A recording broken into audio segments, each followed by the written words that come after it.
What's up sa inyo guys? My name is David nga pala ng The Pam. Welcome to this channel again. And welcome sa mga new subscriber. Sa mga napadaan lang dito, welcome sa inyo. For today's vlog is auto detailing vlog. So, lilinisin ko yung engine bay ng aking sasakyan ng aking kapatid. So, ito siya. Makikita nyo. Madumi siya.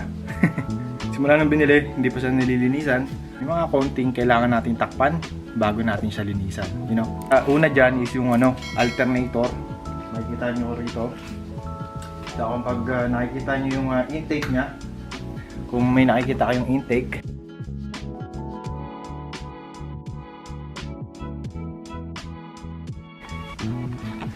ito yung alternator. Kailangan nyo takpan niya ng plastic. Tsaka yung intake nya, ito yung intake nya. So, ayan, hindi naman siya kita. So, okay lang. So, hindi po ako professional. Ayon sa akin nalalaman, ayun ang kailangan yung takpan bago nyo linisin yung engine bay nyo. Tsaka, kung maaari, tanggalin nyo na muna yung battery sa pagkakasaksak, you know. So, ang mga kailangan lang nating gamitin para linisin ang ating engine bay is una is yung degreaser. Hinalo ko na to.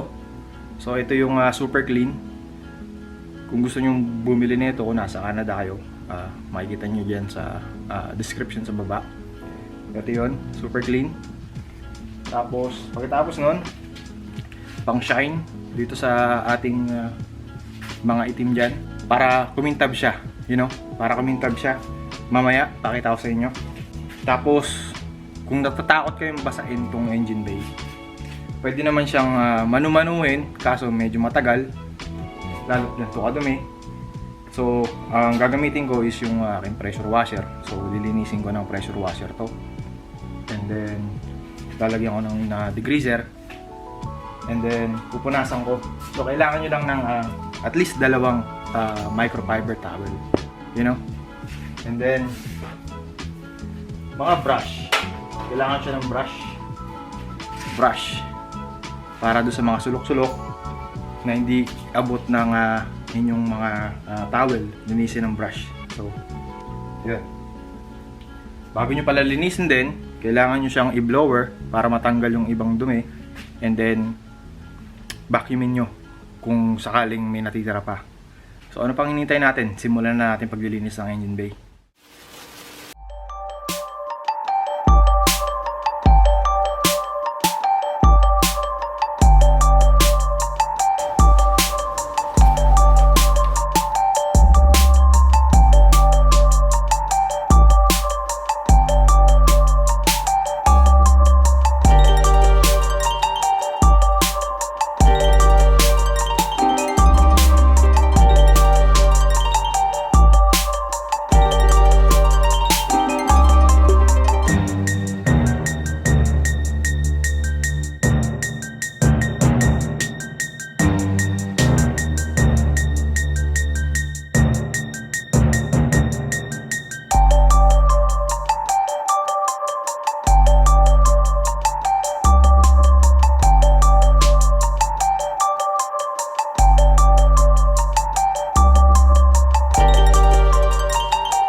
Hi guys. So ngayon tapos na. Subukan natin yung start. Diba? Teka lang.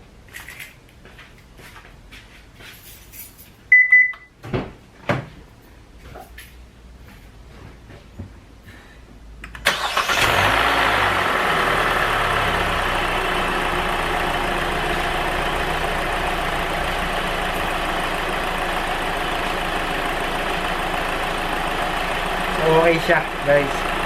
So, ganun lang kadali, no? Ganun lang kadali maglinis ng yung mga engine bay. Basta ingatan nyo lang mabasa yung alternator, no? Tsaka kung may intake na nakalabas, takpan nyo. Ayun lang, guys. Make sure you guys like and share of this video. And don't forget to subscribe. Hanggang sa muli, guys. I'll see you guys in the next one. I want it all before I'm gone.